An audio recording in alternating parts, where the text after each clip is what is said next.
where our current technology boasts interconnectivity, it is amazing to me how isolated we really are.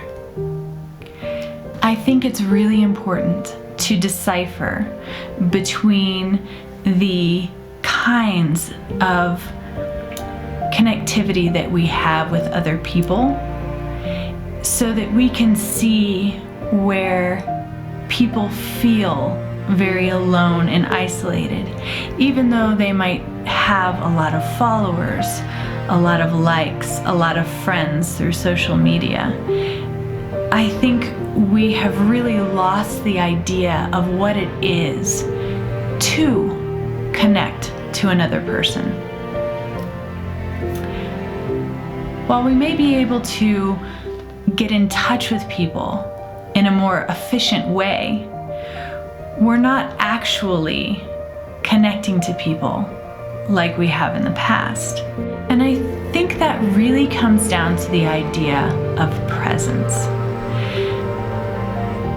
Connecting with someone over the phone or over an email, through social media or through a text, you're not giving that person the presence that you would if you were face to face with them. This was kind of spurred by some recent events in the news.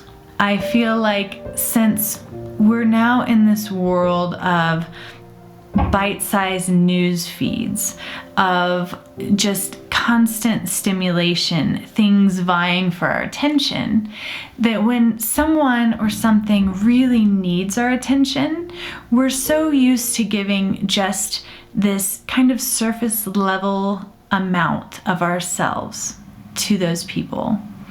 And honestly, that's nowhere near sufficient enough to give someone the love and the compassion and the kindness that they need to thrive. I have been very aware of the presence that I give people in my life. And to be honest, I've been kind of shocked of the amount of myself that I allow out to people just without thinking. I find that in order to fully be present with someone, I really have to stop and tell myself that I have to turn my brain off. I have to put blinders on, so to speak, so that I stop thinking about all the little bits of information, all the little things that I need to do, and really practice and work on being present with the people that I know need me.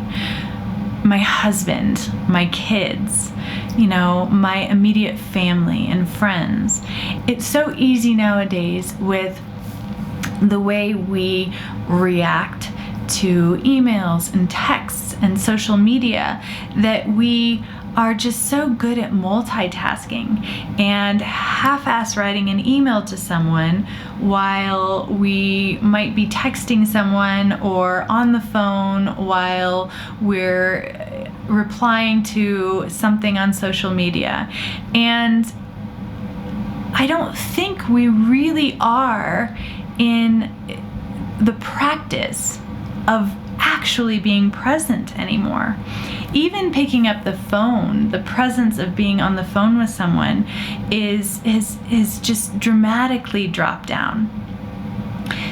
But I'm really talking about being present with someone face to face. And nothing can replace that kind of presence that you give someone. However, you can still be face to face with someone and not give them that presence. And I think as a parent, this is super important. When you have your children, talking to you, and I know I have 5 kids, but right now I have a 3-year-old who just doesn't stop talking at all. She talks constantly. And so I feel like I kind of have to have this filter on so that it doesn't drive me crazy, because 99% of what she's saying is just babbling. She is just reporting the things that are sensory to her. And I appreciate that and I realize that, but there's a point when I know that she actually needs my full attention, my presence. And it's not just me looking at her, it's me focusing on her. And I know when she needs that because I can feel it in her. I can feel her kind of agitation, and I can feel when she needs all of my attention. And I think that's a skill that a lot of us don't hone in on very easily. I think it's a muscle that needs to be exercised, because we get so used to, again, the news feeds and just the bite-sized bits of information that come at us. Our filter is so great that out of self-preservation, I feel like we really do hold back on giving people the energy and the focus that they need sometimes. And that's the kind of presence that really makes people happy, helps them thrive, makes them feel like they have a warm blanket around them, that they're not alone. My heart breaks for people who don't have loving people in their lives to give them the presence that they need. But there are a lot of people out there that don't have that. And something that's always kind of stuck in my head is that sometimes it's the people that are the hardest to love that need it the most. And I feel like the people who are the loneliness that really, really need your presence are going to be the people that most people aren't going to want to be around. And they're not going to want to show kindness to those people because maybe they are acting out in a way that is attracting negative attention. I talk to my kids about this idea of how much of yourself are you giving somebody? How much of yourself are you giving me in terms of your presence and attention? And I have them kind of rate that level on a percentage. So, you know, if you go to the grocery store and you're checking out in the checkout line, how much presence are you actually giving the person who is scanning your groceries? You know, they always say, hi, how is your day going? You know, did you find everything you needed? Yeah, everything's great, thank you. You know, how's your day? Is that presence, or is that just this teeny tiny little shaving off the top of your attention, you know?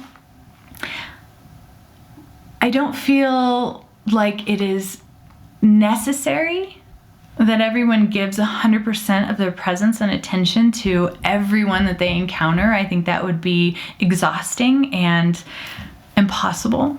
Obviously, we have a hierarchy in our life of who we give ourselves to. You know, our husband, our children, our family, our friends, you know. But even then, when you're sitting across from your husband at dinner and he's asking about your day, you know, how much presence are you really giving him? How much are you giving your children? If you're going out to coffee with your friend. And you know, I just think it's important to be aware. Just start rating yourself in terms of what percentage level you feel like you're actually giving people. Because I can tell you honestly, people can feel it. It is a warm blanket. When people feel like they have your undivided attention and your presence, they will thrive in that. they will feel it, and it can make all the difference in their life. Be aware of the presence that you bring to the people in your life. Whether it be the important people in your life that you may have been slacking a little bit on giving them your full attention and presence, or if it's the people that you just encounter on a whim through the grocery store. Practice trying to figure out how much of yourself you're giving, and push yourself to really exercise giving more, facing someone and showing them with your presence that you acknowledge their existence, you appreciate their existence, and that you are happy to give them that focus for even just a split second, with a smile, a hello, just to show them that you're there. How that could make such a difference in their life. And take it even further with other people in your lives and really see how much of a difference that makes for you and for them. And so I will leave you with that. I am so grateful for you guys here. I am grateful to have your attention and that you watch my videos and listen to what I have to say. And I am grateful for you all, and thank you so much. Until next time, be well.